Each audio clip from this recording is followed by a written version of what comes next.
Whoa. Whoa. Whoa. So Siegfried, he came back like... Okay. Possession. I mean, when you think about the heart that's in Sig, and the possession, and then he was an immortal, technically. Yeah. That's interesting. It's legit interesting how he was brought back in this episode. That is really, really, really interesting. So, besides Siegfried coming back, at least we got our answer to that. Frankenstein, she died.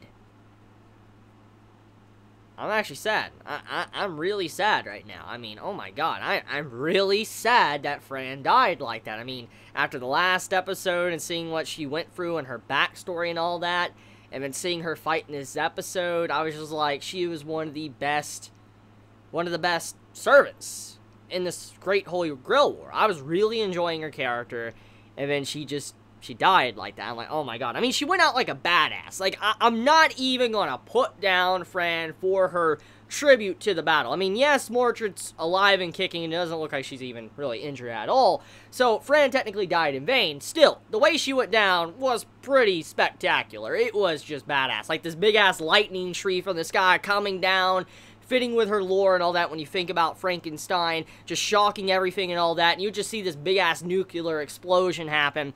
Straight badass. Like, I will admit that was a badass scene for this episode.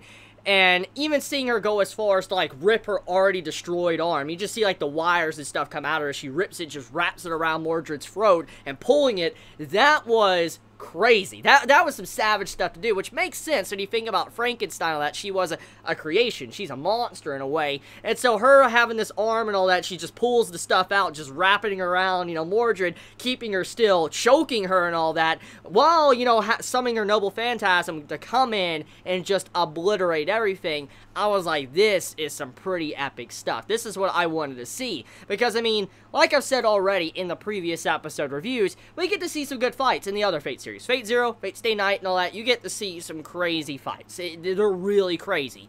However, when it comes to Fate, you don't always get to see the noble phantasms. They're not really always there. They're not tried to be used as much. They're not as flashy because the servants are always trying to hide, you know, what they are, who they are. They don't want to reveal any information. So they're always hiding details about themselves in Fate Zero and Fate Stay Night. And just seeing how this great Holy Grail War, all the servants are just going all in and all that. They're using everything. You have these noble phantasms coming in and all that. You see what Fran's doing, this lightning storm coming out of the sky. I'm like, this is just straight up epic. I'm like, bro, this is some badass stuff I am currently witnessing while watching this episode. And I mean, I've already liked Fran now because of her personality and how she's been with, you know, her master. I'm like, I want more of her. She went down, I'm like, I was really sad, and I'm conflicted because I like Mordred. Mordred's a really cool Saber. She's a really different contrast to the Saber I am used to from the original Fate series. I'm so used to, like, this just noble Saber that doesn't like to kill anyone, doesn't take pride in it, doesn't have this malicious smile on their face. You could see the complete difference between Mordred and Saber from Fate Zero and Fate Stay Night. There's just a big, vast difference between these two characters, which makes sense why. Just still, though, just seeing the difference in Sabers, it's so refreshing. I'm just so happy to see that Mordred is not like a typical Saber class. She's just brutal, savage, and just going in being a freaking tank. Because this is what you have heard if you've ever played the games, like if you played Fate Stay Night, or if you have watched Fate Zero, you know that the Saber class, they're just tanks. Their magical resistance is insane. They're one of the best servant classes in the entirety of the Holy Grail War, and so for a Saber to do something like this, it makes a lot of sense, because they're supposed to be freaking insane. So seeing Mordred just tanking what Berserker did and all that, seeing how she was fighting Astafol and all that, beating the shit out of Astafol, and then Sig pops up, just stabs Sig, and then Siegfried pops up. Now she's starting to struggle a little bit, but overall, just seeing the Saber class act so different from what I'm used to, and then acting like they should, I'm just so happy. I am so happy to see that. So anyways, I want to say right now, Mordred, like I said, I'm conflicted, because when she killed Fran, I'm like, I like Mordred, and I like Fran, and I don't want any of these characters to die, but that's That's the sadness of this series, of Type Moon in general. You gotta be used to character deaths. You gotta be used to characters being just gone, because it happens. Every single character has the potential of dying. There's not a lot of plot armor in this type of series. There isn't. And so, I was really sad. I was sad to see Fran go, but at the same time, when I think about it, I do like Mordred too. And Mordred's story, I feel like, would be more important than what Fran could probably offer us for the grand scheme of things of Fate, of this new Fate series. It just, yeah, so I think at this moment, I'm sad, but I'm still glad that Saber was able to press forward and not die. Now, Astapol got his ass beat. Oh my god, this man got destroyed. Now, I know why he's getting his ass destroyed. Number one is because he's not wanting to use his Noble Phantasm and hurt, the others that are Sig's friends like him.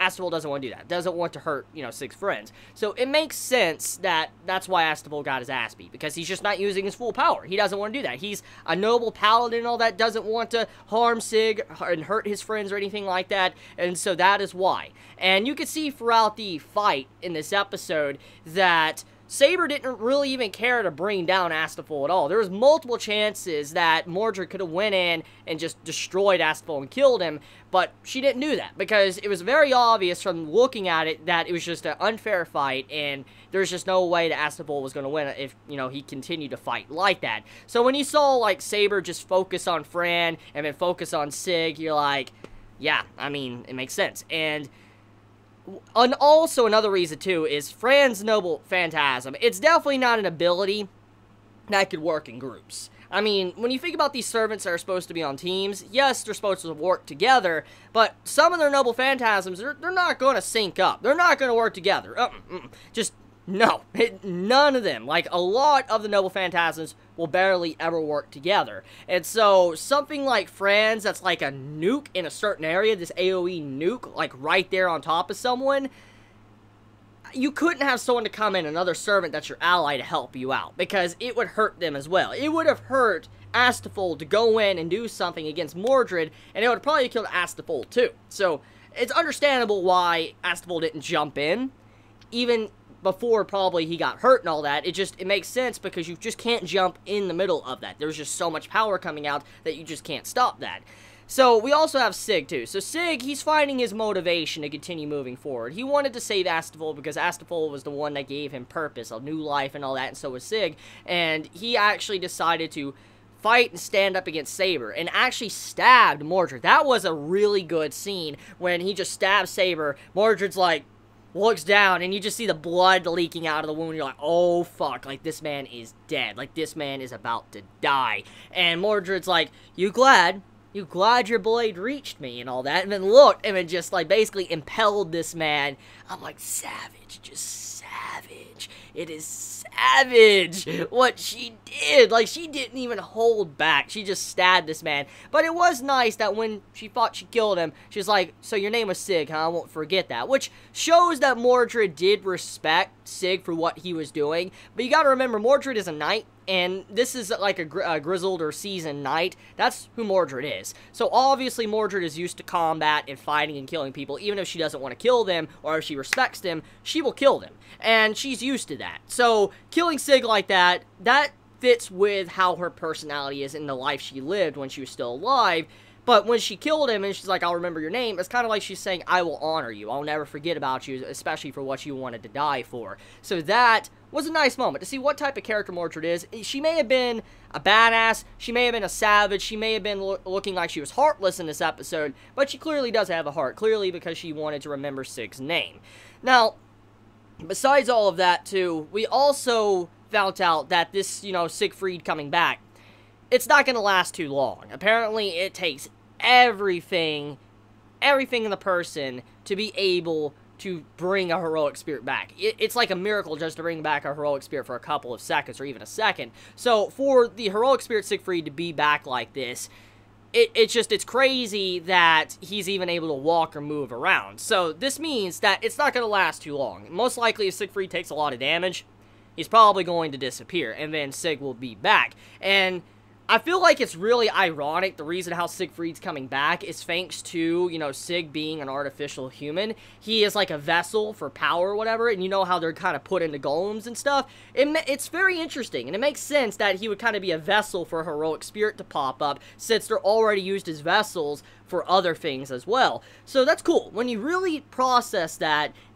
like, what's going on with Sig is exactly what normally happens to his race. So, let me know your thoughts in the comments below. I love you all so much. Please be safe. Chibi out.